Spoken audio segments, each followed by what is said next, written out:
The last name on the list is Brock Lesnar.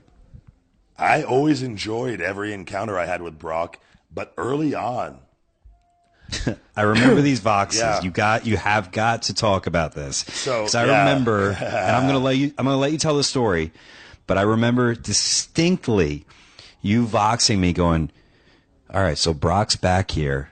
He keeps fucking looking at me. I don't know what the fuck is going on." I remember this distinctly. Yeah. And I will say it's been on my I have one goal board upstairs. It says Ryback versus Brock. I don't know if you saw that when you were out here in my game room. That was pretty. You know what? You actually, dare I say, you motivated. My wife was really impressed with the goal boards, and she's like, "I kind of want to get one." Like, I didn't real like. I have one in my office right here right now, but like, I have them everywhere. She was, dude, they're everywhere, all over your fucking mansion. Yeah. And it was pretty cool. And I've had that one on there, and I will say I want Brock Lesnar at WrestleMania, and I won't. I don't care what my situation is with everything. I've said that time and time again, and that will break pay-per-view records. And I'm one of the few guys he cannot manhandle. And I love the challenge of everyone, like this guy who everyone thinks is indestructible. I love that fucking challenge, and it motivates me. It makes me want to go fucking train for 10 hours a day. I want that responsibility to be like, holy shit, if I don't bust my ass to go in there with this guy, I'm going to get my ass kicked. I want that. And because nobody will fucking step up like me. And Brock early on. Sorry, go ahead. Yeah. Go ahead. No. So talk about that time he was kind of around. He just came back because if you remember, he debuted on Raw. I debuted on SmackDown the following night. Okay. And against Barry Stevens. Holy shit. So this was wow. I didn't realize the time period. Yeah. So your debut was mirrored with the time he came back? Orlando, Florida. Wow. His was Raw in Miami. Mine was in Orlando, Florida against Barry Stevens, if you want to go look it up. Barry Stevens. I remember. The greatest place on earth is the line for Disney World with an F for Earth. Great. Wow. I didn't know it was the same time. I thought you already established it. I had the memory wrong. Yeah. Like you were just starting off. And so some point after that, we're at TV. This could be months later or weeks later. And I'm sitting in the stands, and we talked about my Captains of Crush hand grippers. Yes. I bring them on the road with me when I was on the road with WWE. I didn't know they were called Captains of Crush. Yeah. That should be our tag team name. And I knew they were hand grips. I didn't know they were called Captains of Crush. Look them up. They're legit, dude. They're the most legit hand grippers in the world. Yeah, but the Wizard just took a back bump. That's like his favorite, to hear the Captains of Crush. he is foaming at the mouth to get put in a full Nelson by the big guy. The Captain of Crush. He wouldn't even be able to fucking get out the wow of oh wow with me, Buck. Real quick, right before you say that. The Starland Ballroom commercial, I didn't send it to you yet, but I will. They won. It's like a rundown of the card, February 10th, WrestlePro Online. And we snuck in a Wizard. There's action shots. Yeah. There's, all this different things. And real quickly, there's a Wizard, full Nelson scene that cuts out that nobody notices yet. No way. But I'll send it to you. So if people, I swear to God, if you want to check out WrestlePro on Facebook. But anyway, back to you're running Brock. commercials for that?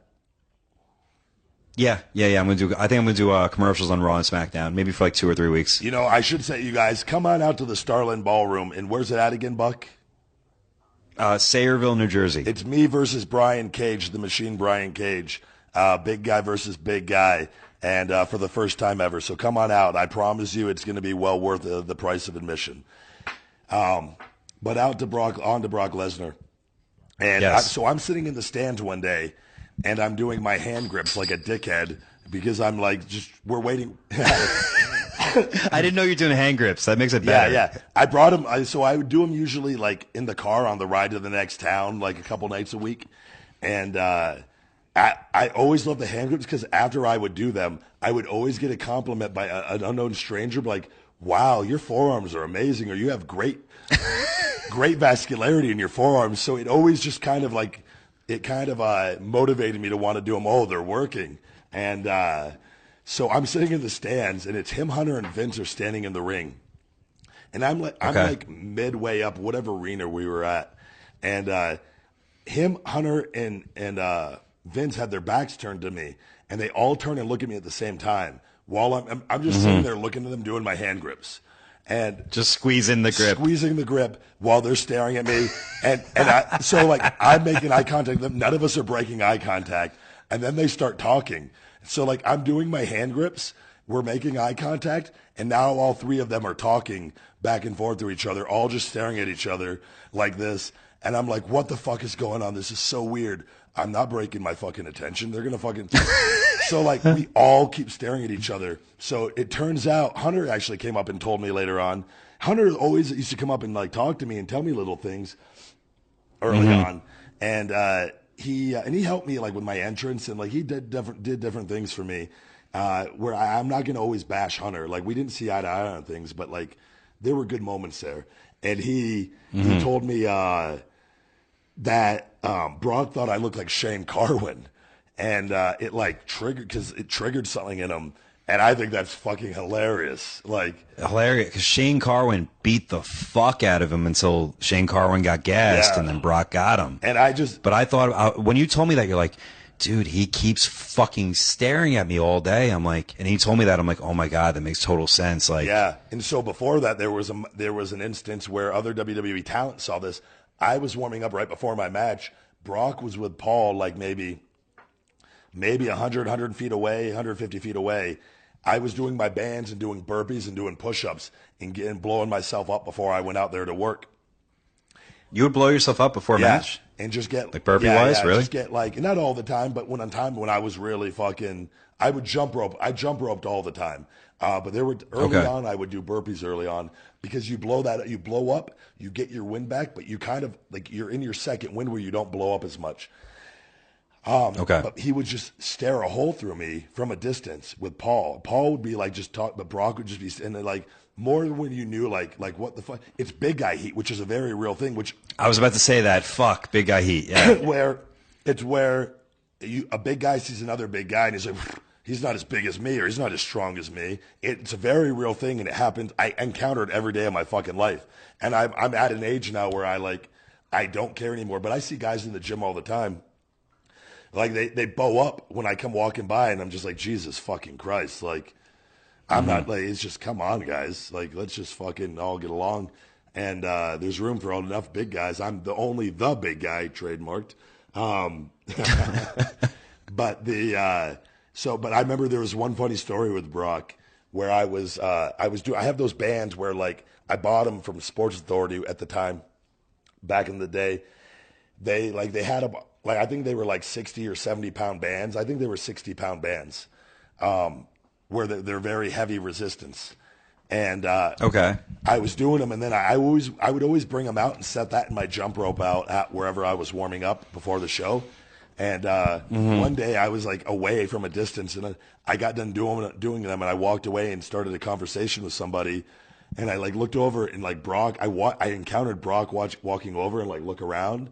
And he didn't see me, and then he like tried the bands to see how hard they were, and he just did them a few times and then put them back. Really? Yeah. And I always laugh at that. He always used them to warm up after that, though. So I was like, oh, it's good. My bands are good enough for fucking Brock. So they're not those pussy little thin green ones. You know, these are fucking thick man bands. That's what I use. I use the green ones. God damn it. God damn it, Buck. Come on, you're killing me.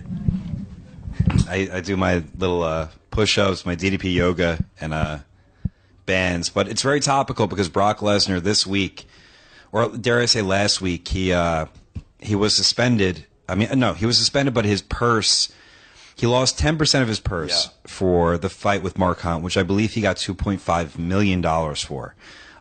Just this week, Mark Hunt has sued UFC and Brock Lesnar in a civil suit based upon the fact that he feels cheated, that it was a legit athletic contest, and that and the example that it's setting for MMA, the fact that he Brock Lesnar failed the wellness test and, was caught for that. And he walks away with still, $2.25 million instead of 2.5. I thought it was interesting to bring up, especially because of the last episode we covered the wellness policy. And Mark Hunt is 100% in the right with that, because if you look at how Brock won that fight and with his wrestling and essentially controlling him with his strength and power and skill. And by the way, Brock thumbs up. He's always, and Curtis Axel, a good friend of mine, is good friends with Brock. Oh, he trained with him to get him back in shape. And Brock, he always puts over Brock. And like I said, usually you're friends with guys who you're friends with.